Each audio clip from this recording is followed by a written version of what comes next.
നമസ്കാരം. 2018 പിണറായി വിജയൻ മുഖ്യമന്ത്രിയായിരുന്ന സമയത്ത് അമേരിക്കയിലെ മയോ ക്ലിനിക്കിൽ ചികിത്സയ്ക്കാണെന്ന് പറഞ്ഞ് കേരളത്തിൽ നിന്ന് പോയി. ആ യാത്രയിൽ അദ്ദേഹത്തിൻ്റെ 13 ദിവസങ്ങൾ അജ്ഞാതമായിരുന്നു. അതായത് ഈ 13 ദിവസങ്ങൾ അമേരിക്കയിൽ പിണറായി വിജയൻ എന്തു ചെയ്യുകയായിരുന്നു എന്നുള്ളത് ഇന്നും പുറത്താർക്കും അറിയില്ല. പിണറായി വിജയനും അദ്ദേഹത്തിൻ്റെ കുടുംബത്തിനും അദ്ദേഹവുമായി ബന്ധപ്പെട്ട് നിൽക്കുന്ന വളരെ അടുത്ത ആൾക്കാർക്ക് മാത്രമേ അറിയാവൂ എന്താണ് പിണറായി വിജയൻ ഈ 13 ദിവസം അവിടെ ചെയ്തതെന്ന്. മാധ്യമങ്ങളൊക്കെ ഇത് ചെറിയൊരു വാർത്തയാക്കി. അന്ന് വലിയ വാർത്തയാക്കാനോ ചർച്ച ചെയ്യാനോ ഒന്നും കഴിയാത്ത അപ്രഖ്യാപിത അടിയന്തരാവസ്ഥ നിലനിൽക്കുന്ന ഒരു കാലമായതുകൊണ്ട് തന്നെ ചെറിയ വാർത്തകളിൽ ആ ഒരു ഗൗരവമുള്ള സംഭവം ഒതുക്കി. ഇതൊക്കെ പലതവണ ഞങ്ങളൊക്കെ പിണറായി വിജയനെ വിമർശിച്ചിട്ടുള്ളതാണ്. പൊതുജനങ്ങളുടെ നികുതിപ്പണം എടുത്ത് അമേരിക്കയിലേക്ക് വിദേശ ചികിത്സയ്ക്കെന്ന് പറഞ്ഞു പോയി അവിടെ 13 ദിവസങ്ങൾ എന്തു ചെയ്യുകയായിരുന്നു എന്നറിയാനുള്ള അവകാശം കേരളത്തിലെ പൊതുസമൂഹത്തിനുണ്ട്. അദ്ദേഹത്തിൻ്റെ രോഗവിവരങ്ങൾ അറിയേണ്ട കാര്യമില്ല. കാരണം അതൊരു ഒരു വ്യക്തിയുടെ സ്വകാര്യതയാണെന്ന് നമുക്ക് കരുതാം. പക്ഷേ എങ്കിൽ പോലും 13 ദിവസങ്ങൾ ആശുപത്രിയിലാണെങ്കിൽ അദ്ദേഹം ആശുപത്രിയിലാണെന്ന് പറയാനുള്ള ഒരു ബാധ്യതയെങ്കിലും അദ്ദേഹത്തിനുണ്ട്. കാരണം ഇത് മുണ്ടയിൽ തറവാട്ടിൽ നിന്നുള്ള പണം കൊണ്ടല്ല അദ്ദേഹം അമേരിക്കയിലെ മയോ ക്ലിനിക്കിലേക്ക് ചികിത്സയ്ക്കായി പോയത്. ഇത് കേരളത്തിലെ സാധാരണക്കാരൻ്റെ നികുതി പണമെടുത്താണ് പോയത്. ഇതിപ്പോൾ പറയാൻ കാരണം നമ്മുടെ പുതിയ മുഖ്യമന്ത്രി VD സതീശൻ അദ്ദേഹം 2 ദിവസം മുൻപ് വാടക ഹെലികോപ്റ്ററിൽ, അതായത് പിണറായി വിജയൻ്റെ കാലത്ത് തന്നെ വാടകയ്ക്ക് എടുത്തിട്ടിരുന്ന ഒരു ഹെലികോപ്റ്ററിൽ അദ്ദേഹം യാത്ര ചെയ്തു. കൊച്ചിയിലേക്കാണ് പോയത്. ഈ യാത്രയെക്കുറിച്ച് അദ്ദേഹത്തിനോട് മാധ്യമപ്രവർത്തകരും ഒക്കെ ചോദിച്ചപ്പോൾ ഇത് യാത്ര വിവാദമായപ്പോൾ, അതായത് CPM-കാരാണ് ഇത് വിവാദമാക്കിയത്. കാരണം പിണറായി വിജയൻ മുഖ്യമന്ത്രിയായിരുന്ന സമയത്ത് ഹെലികോപ്റ്റർ യാത്ര നടത്തിയതിനെ വിമർശിച്ച കോൺഗ്രസും VD സതീശനും ഇപ്പോൾ VD സതീശൻ മുഖ്യമന്ത്രിയായപ്പോൾ എന്തിനാണ് അദ്ദേഹത്തിൻ്റെ ഭാര്യാപിതാവിനെ കാണാനായി ഹെലികോപ്റ്ററിൽ പോയതെന്നൊക്കെയാണ് CPM-കാർ ചോദിച്ചത്. മുൻ മന്ത്രി P. രാജീവ് ഉൾപ്പെടെ ഈ ചോദ്യം ഉന്നയിച്ചിരുന്നു. അദ്ദേഹത്തിൻ്റെ ഭാര്യാപിതാവിനെ കാണാൻ പോയതാണോ എന്നറിയില്ല. എന്തായാലും മുഖ്യമന്ത്രിയുടെ ഒരു വിശദീകരണം അദ്ദേഹം നിക്ഷേപകരെ കാണാനാണ് കൊച്ചിയിലേക്ക് പോയത് എന്നാണ്.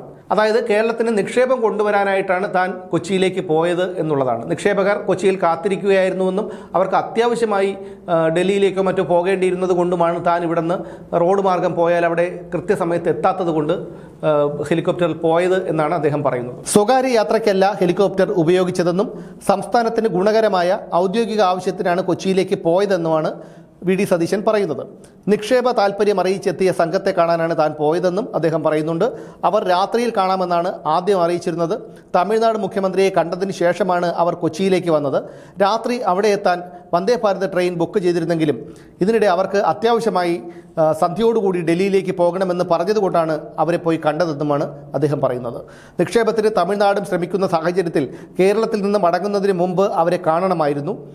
തമിഴ്നാട് മുഖ്യമന്ത്രി കണ്ടിട്ട് താൻ കാണാതിരുന്നാൽ പിന്നീടത് ആക്ഷേപമായി ഉയരാം, അതുകൊണ്ടാണ് ഹെലികോപ്റ്റർ ഉപയോഗിച്ചതെന്നൊക്കെയാണ് അദ്ദേഹം പറയുന്നത്.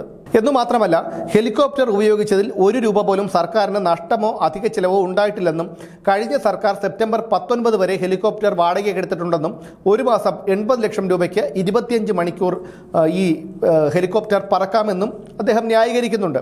പറന്നാലും ഇല്ലെങ്കിലും 80 ലക്ഷം രൂപ നൽകണം. മുൻപ് താനും ഏതാനും മന്ത്രിമാരും വയനാട്ടിൽ പോയതടക്കം 3-4 മണിക്കൂർ മാത്രമാണ് പുതിയ സർക്കാർ ഹെലികോപ്റ്റർ ഉപയോഗിച്ചത്. ഹെലികോപ്റ്ററിൽ താൻ പാർട്ടി സമ്മേളനത്തിന് പോയിട്ടില്ല. മുഖ്യമന്ത്രിയായിരുന്നപ്പോൾ പിണറായി വിജയൻ പാർട്ടി സമ്മേളനത്തിൽ പങ്കെടുക്കാൻ ഹെലികോപ്റ്റർ ഉപയോഗിച്ചു. ദുരന്ത നിവാരണ ഫണ്ടിൽ നിന്നാണ് അതിൻ്റെ പണം അടച്ചത്. ഇങ്ങനെയൊക്കെയാണ് പുതിയ മുഖ്യമന്ത്രി VD സതീശൻ ന്യായീകരിക്കുന്നത്. ഇതൊരിക്കലും ഒരു ന്യായീകരണമല്ല.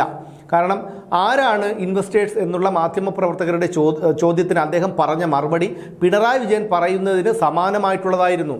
അതായത് ഇൻവെസ്റ്റേഴ്സ് ആരാണെന്ന് പറഞ്ഞിട്ട് ഇനി അതുകൂടി ഇല്ലാതാക്കാനാണോ എന്നുള്ള 4ാം കിട ചോദ്യമാണ് അദ്ദേഹം മാധ്യമപ്രവർത്തകരോട് ഉത്തരമായി ചോദിച്ചത്. ഒന്നോർത്ത് നോക്കൂ, പിണറായി വിജയനും VD സതീശനും തമ്മിൽ എന്താണ് വ്യത്യാസം? ഇവിടെയാണ് പിണറായി വിജയന് സഹി കിട്ടതുകൊണ്ടാണ് ഇടതുപക്ഷത്തെ അധികാരത്തിൽ നിന്നിറക്കി ജനങ്ങൾ വലതുപക്ഷത്തെ UDF-നെ ഭരണമേൽപ്പിച്ചത്. അവിടെ മുഖ്യമന്ത്രി ആരാണ് എന്നുള്ളത് ജനങ്ങളെ സംബന്ധിച്ച വിഷയമല്ല, അത് മുന്നണിയെ ഒന്നാകെ ബാധിക്കുന്നൊരു വിഷയമാണ്. ഇതുപോലെ ധാർഷ്ട്യവും അഹങ്കാരവും ഒക്കെ 10 വർഷം സഹിച്ച ജനങ്ങളാണ് ഒടുവിൽ സഹികെട്ട് ചവിട്ടിയിറക്കി വിട്ടത്. അവിടെ മാധ്യമപ്രവർത്തകർ ഇത്തരം ചോദ്യങ്ങൾ ചോദിക്കുമ്പോൾ അവരോട് തട്ടിക്കയറുകയും തർക്കുത്തരം പറയുകയും അല്ല വേണ്ടത്. അവിടെ ഒരു മാധ്യമപ്രവർത്തകൻ ചോദിച്ചപ്പോൾ അദ്ദേഹത്തിനോട് പറഞ്ഞത് എങ്കിൽ താങ്കൾ ഇവിടെ വന്നിരുന്ന് പ്രസംഗിക്കൂ എന്ന് പരിഹാസ രൂപേണ പറയുകയാണ്. പിണറായി വിജയൻ്റെ സ്വതസിദ്ധമായ ശൈലി നമുക്കറിയാം. വളരെ ക്രുദ്ധമായിട്ടുള്ള മുഖഭാവവും അഹങ്കാരവും ധാർഷ്ട്യവും നിറഞ്ഞ മറുപടിയും സംസാരവുമാണ് അദ്ദേഹത്തിനുണ്ടാകുന്നത്. ഇദ്ദേഹം ഈ VD സതീശനും സമാനമായിട്ടുള്ള ഒരു സ്വഭാവമാണ്. പക്ഷേ അദ്ദേഹം സൗമ്യതയോടുകൂടി ചിരിച്ചുകൊണ്ട് കഴുത്തറക്കുന്ന തരത്തിൽ സംസാരിക്കും. ആ ഒരു രീതിയാണ് ഇവർ തമ്മിലുള്ള വ്യത്യാസം. ശൈലിയെല്ലാം ഏകദേശം ഒരുപോലെ തന്നെയാണ്. മുഖ്യമന്ത്രി ഏതെങ്കിലും ഒരു ഫിനാൻഷ്യൽ സ്ഥാപനത്തിന്റെ എക്സിക്യൂട്ടീവ് അല്ല. അദ്ദേഹം നിക്ഷേപം സ്വീകരിക്കാനായി പോകാനായി അദ്ദേഹം കേരളത്തിന്റെ മുഖ്യമന്ത്രിയാണ്. കേരളത്തിന്റെ മുഖ്യമന്ത്രി കൊച്ചിയിൽ കാത്തിരിക്കുന്ന ഇൻവെസ്റ്റേഴ്സിന്റെ അടുത്തേക്ക് ഹെലികോപ്റ്ററിൽ പറന്നുപോയി നിക്ഷേപം സ്വീകരിക്കാൻ പോകുമ്പോൾ അദ്ദേഹത്തിന്റെ വില എത്രത്തോളം താഴ്ന്നു പോകുന്നു എന്ന് അദ്ദേഹം അറിയാത്തത് കൊണ്ടാണോ എന്ന് എനിക്കറിയില്ല. എന്തായാലും അത് വാസ്തവമാണെന്ന് വിശ്വസിക്കാൻ തരമില്ല. കാരണം ഇത് അദ്ദേഹത്തിൻ്റെ സ്വകാര്യ വിഷയമല്ല, ഇത് സംസ്ഥാനത്തിൻ്റെ വിഷയമാണ്. അതുകൊണ്ട് തന്നെ ഇന്ന കമ്പനിക്കാർ അല്ലെങ്കിൽ ഇന്ന വ്യക്തികളാണ് നിക്ഷേപിക്കാനുള്ള താല്പര്യവുമായി വന്നത്, അവരെ കാണാനാണ് ഞാൻ പോയത് എന്ന് അദ്ദേഹത്തിന് പറയാനുള്ള ഒരു മാന്യതയെങ്കിലും അദ്ദേഹം കാണിക്കാമായിരുന്നു. ഒന്ന് മാത്രമല്ല, ഇവിടെയാണ് ഞാൻ പിണറായി വിജയൻ്റെ പഴയ 13 ദിവസത്തെ കാര്യം പറഞ്ഞത്. അപ്പോൾ ഈ ചെയ്യുന്ന കാര്യങ്ങളിലൊക്കെ ഒരു പുകമറ സൃഷ്ടിച്ചുകൊണ്ട് മുന്നോട്ട് പോകാൻ അധികകാലം കഴിയില്ല.